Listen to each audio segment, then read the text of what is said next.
This theory looks at child's development within the context of the system of relationships that form his or her environment.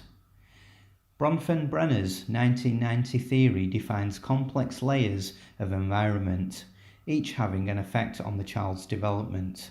This theory has recently been renamed bioecological systems theory to emphasize that a child's own biology is a primary driver of his or her development. The interaction between factors in the child's maturing biology, their intermediate family, community environment, and the societal landscape fuels and steers his or her development. Changes or conflict in any one layer will ripple throughout other layers.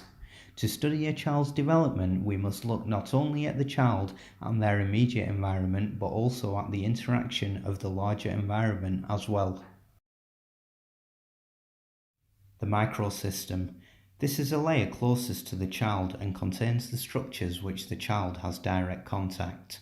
The microsystem encompasses the relationships and interactions a child has with his or her immediate surroundings.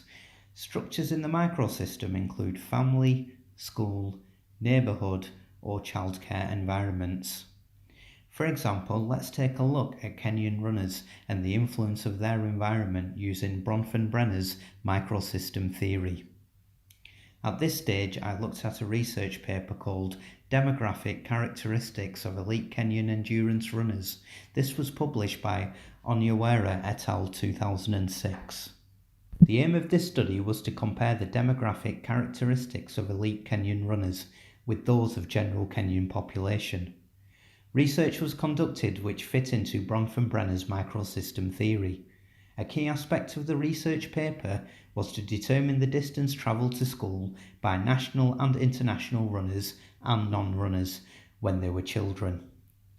The graph clearly shows us a greater percentage of national and international athletes travelled distances over 10 kilometres to school when compared to non-runners. This was on foot, either walking or running. However, it is still debatable that the controversial Nike trainer helped Kipchoge in Vienna's marathon, who became the first person to run the 26.2-mile distance in 1 hour 59 minutes and 40 seconds. One aspect of innate biology that clearly helps the Kenyan runners is the shape of their bodies. Kalenjin have particularly thin ankles and calves, a body build common to Nilotic tribes who grew up near the equator. The results of this study suggest that elite Kenyan athletes have distinct genetic and environmental characteristics compared to the general Kenyan population. The majority of Kenyan runners were from the Rift Valley province. These findings support suggestions that the success of Kenyan runners is in some way linked to their close proximity to the Rift Valley. These results suggest that the important role for biological and environmental factors in the success of elite Kenyan distance runners. More modern child development theories accept that both a child's biology and environment play a role in change and growth. Theories now focus on the role played by each and the extent to which they interact. Bronfenbrenner's ecological systems theory also focuses on the quality and context of the child's environment. He states that as a child develops, the interaction within these environments becomes more complex. This complexity can arise as the child's physical and cognitive structures grow and mature. So given the nature continues on a given path, how does the world that surrounds the child help or hinder continued development? Bronfenbrenner says that technology has changed our society, and while we are taking great pains to safeguard the physical environment from the damage done by technology, we have spent no resources to provide similar safeguards to the damage done to our societal environment. The economy has shifted from an industrial model to a technological model, yet the patterns of the workplace have continued to rely on the factory work ethic. Parents are expected to work a schedule that revolves around the factory whistle. Even though they may work in a high-tech office, the technology that enables workers to be free of manual labour should also free them from the time and place boundary. Yet, our work ethic demands more face time, not less.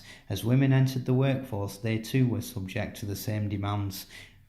Family life in this country has taken a back seat to the needs of the workplace.